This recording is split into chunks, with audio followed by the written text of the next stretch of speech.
हरिश्चंद्र योजना अर्थ हड़प नहीं जिलापाल निकट में फेराद पर प्रतिक्रिया रखिले सरपंच। साधारण असहाय गरीब लोक मृत्युवरण कले सेमानकर शव संस्कार सरकार द्वारा हरिश्चंद्र योजना रे ग्रामांचल 3000 टंकार सहायता राशि पंचायत माध्यम पाइबार नियम रही। मात्र ढेंकानाल जिला गौंदिया ब्लॉक अंतर्गत विद्यारपुर ग्राम पंचायत रे यार व्यतिक्रम देखा मिली। विद्यारपुर ग्राम पंचायत पूर्वतन सरपंच संजय बारिक नेतृत्व में किछि जनसाधारण जिलापाल निकट में अभियोग करथिले। मुझे संजय कुमार बारिक पूर्वतन सरपंच विद्यारपुर ग्राम पंचायत। मु गत जो आगामी निर्वाचन आसूचे मुझे गाँ गहली बुल मु लोक मान शुणा पाइली हरिश्चंद्र पैसा किए 1000 पाई किए बिल्कुल पाइनि किए 2000 पाई किंतु गत मे 2023 मे ठारू आम राज्य सरकार हरिश्चंद्र योजना रे प्रति लोक को 3000 टंका लेखाएं सहायता राशि देव। तो मुझे जो शुणिली मोटू जाई आम ब्लॉक प्रशासन कथा मुझे गोटे लिस्ट बाहर कली हरिश्चंद्र योजना जो पेमेंट होती तार गोटे लिस्ट मत दि जाए। से मत गोटे लिस्ट दे जो जो लोकंर ना सब लिस्ट देखिली मुझे लोक मान पाखक गली बुझिली कौन सी लोक को मे 23 पर ठारू 3000 टंका लेखा दि जाए। खाली मोर जो मैंने पाई नथिले पैसा से लोक मान एकाठी कली मु समस्त की धरली माननीय जिलापाल पाखक गली जिलापाल पाखे लिखित अभियोग कली जे एक्चुअली यार सत्यासत्य आपण इनक्वारी करी तदंत करी आमर जनसाधारण मानक तार न्याय दि जाओ। प्रति लोक को मे 23 पर ठारू जहाँ जहाँ 3000 लेखाएं आसी। मात्र उक्त अभियोग को सरपंच श्री अजय कुमार महांती खंडन करी कहिसेंती कि यह भित्तिहीन एवं कल्पकल्पित। वर्तमान निर्वाचन थिबारु राजनीति करा जाउछि बोली तांकर मंतव्य रखिथिले। अजय महांती सरपंच विद्यारपुर ग्राम पंचायत गौंदिया ब्लॉक ढेंकानाल जिला।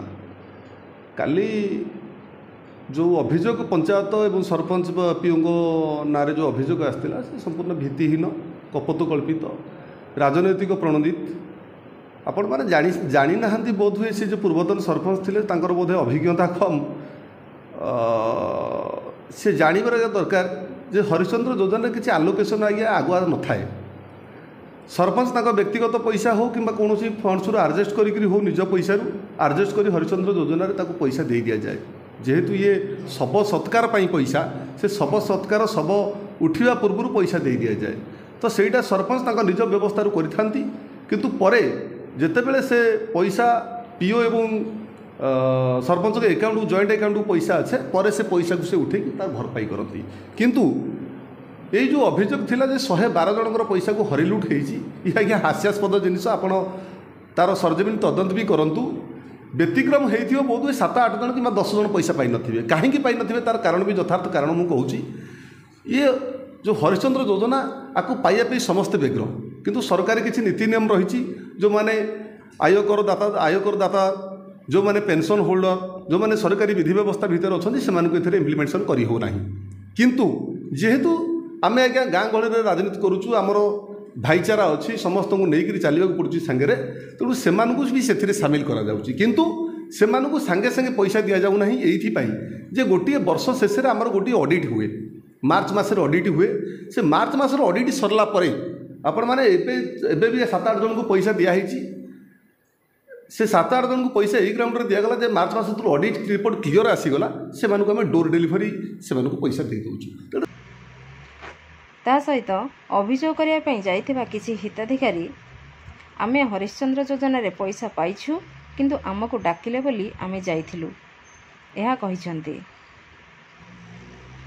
बापा ना सनातन साहू बापा चल जीवार 8 मास है बापा चल जाती माने बापा पढ़ी मुर्दार पड़ी से सांगे सांगे हरिश्चंद्र पैसा आनिक देइछंती सरपंच देइछंती से आसिक भी साहाय्य करछंती सहयोग करछंती निंदी पारिबुन से साहाय्य सहयोग करछंती। अभियोग कथा कौन कहबी अभियोग एरा मिथ्या अभियोग महारणा विधारपुर कौन मोर कौन आम जो बापा चलीगले माँ चलीगले माँ चलीगले हूँ 17 मसीह बापा चलीगले 21 मसीह कालनी बारिक स्त्री थे सरपंच आसी कहलु दीदी थर जाक 2 थर जाक आसी कहली जे जो हरिचंद योजना पैसा आसना विधारपुर पंचायत को हरिचंद योजना पैसा आसूना तेणु यही सरपंच आसला आम घर खंड घर पड़ा ये घर खंड देला आम उपकृत हो सरपंच नाँ अभियोग पैसा खाई सरपंच भल लगा हाँ भल आम सरपंच योजना जो पैसा हाँ आज्ञा पाइल केबे पाइले हाँ बरस है हाँ अच्छा काली जो अभियोग स्वामी जो मले केते दिन पर हरिचंद योजना पाइल हाँ से संगे संगे संगे संगे पाइले हाँ सर मो विषय किसी जानी तो मोर गली डाकिले मुझे जानी कि विषय मत डाक नेले सेठी अभियोग कर हरिचंद योजना में पैसा पाई ना सतना मिछ सर मुझे पाई पैसा कौन पैसा पाई हरिजन पैसा पाई केते पाइले ये स्वामी मरला पर 2 दिन 3 दिन पाइले ढेंकानालरू सौम्यरंजन महांती को रिपोर्ट नागराज न्यूज।